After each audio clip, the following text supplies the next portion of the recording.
I remember when the first batch of black Americans, Jamaicans, and these people came to Ethiopia. People like Colonel Robinson, who was a pilot, who fought on the side of Ethiopia, and others like Talbot, Piper, and many others came. These were educated people, and they had contributed, and they took pain in our cause, in our sake. And Imperial Haile Selassie was one of them who saw them favorably. And in fact, he went as far as giving them a piece of land to settle upon, money to start their, to give them a chance to start with a good foundation. So the first batch, for some unknown reason, left.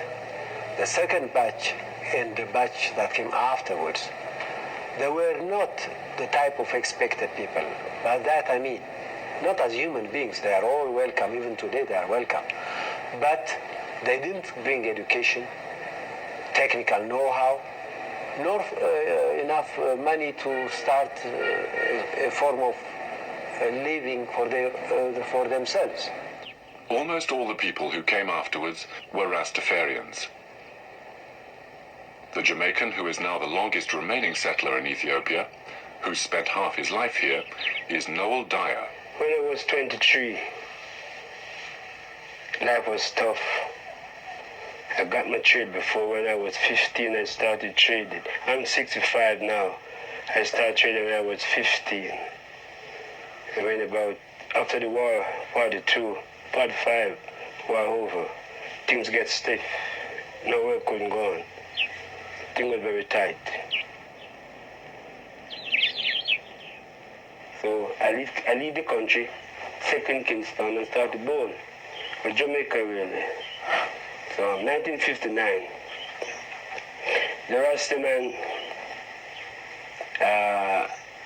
what you call, they rise up. They rise up in Jamaica. They rise up, just rise up. At first, the Rastafarians frightened the government, the police, and most Jamaicans. And it is true that a handful preached rebellion. But it began to dawn on the authorities that Rasta was not political. It was a religious movement. So I went out there that Sunday evening and heard him to get to the meeting. And I was in the middle of the street and my girlfriend was in my arm. Her name is Gwendolyn. And Mortimer Planno, he come down the Rastas and start to speak, and the first thing he say was Psalms 2. Why do the heathen range, and the people plot in vain, and the kings of the earth set themselves together, and ruler take consequence of the night, and saying, let us break the bands asunder, and cast the tape from us, and go on. Then he stop and he go into history now, and he talk about the history of the slave in Jamaica at a sugar factory, where the white man built a place thing called Yalas, and that factory was tested by black man before the Grand Cane. So I looked at him and I said to my girlfriend, he looked like Moses. He said, who's Moses? I said, you ever seen the 10 Commandments? He said, yes. He said, Mortimer Planno. I said, yes, I know, but he looked like Moses. So from that time, a different spirit, just enter me through that man. Intermediate. Right away I was converted. On the very first day we went to Jamaica as a slave, we want to come back the same day. So you couldn't get Africa out of us.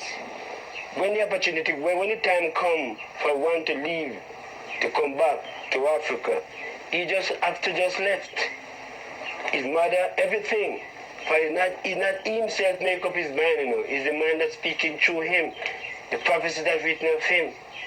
For when you check back in the Bible, I think it's in Isaiah 33 or 43, something about that. It says, give my son from far. It says, fret not, O Jacob. Say again? Fret not, O Jacob, my servant, whom I'm choosing. I bring your son from far, and my daughters from the end of the earth. Everyone is called by my name, Rastafari Selassie I. So that bond in us, that bond in I and I. In that thing you make up to do a thing. You work hard. You remember Jonah? He was sent to Nineveh. And he refused, he never wanted to go. He was up in the belly of the whale. Well, I am Jonah. Not into the fish, but into a ship by the name of Bogona. A Spanish ship, I was down at the deck. I find myself down there going to England.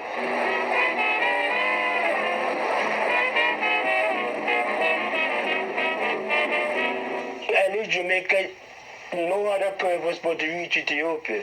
I want to go to Africa, Mama, Africa.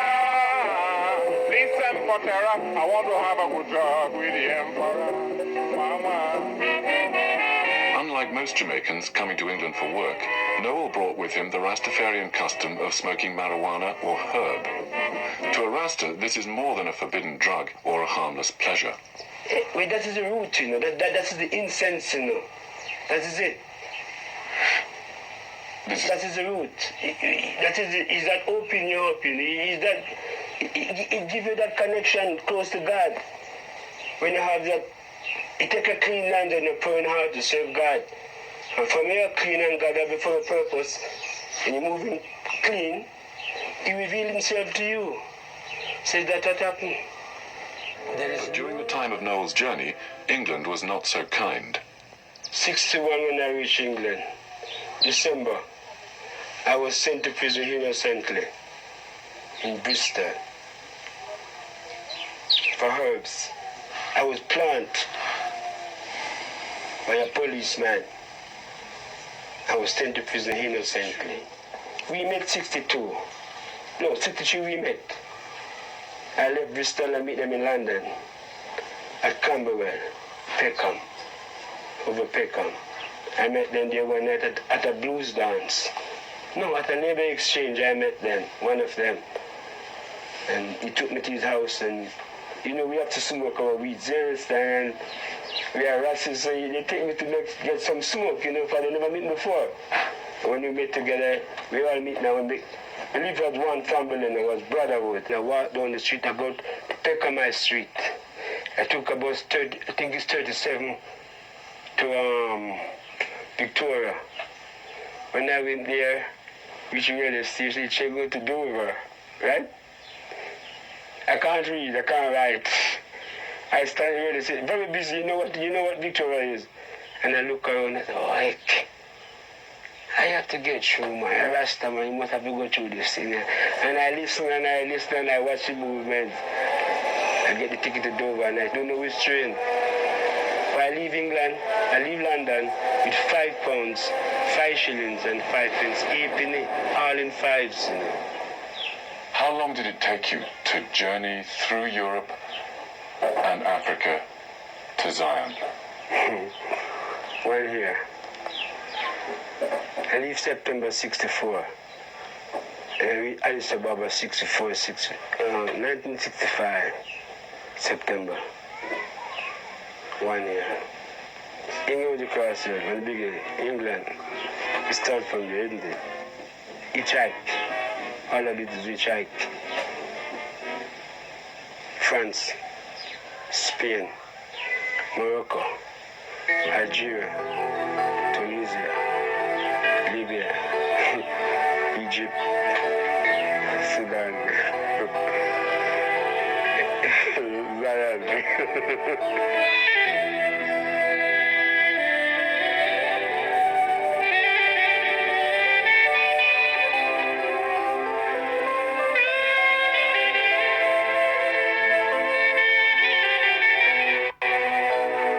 foundation is in the holy mountains.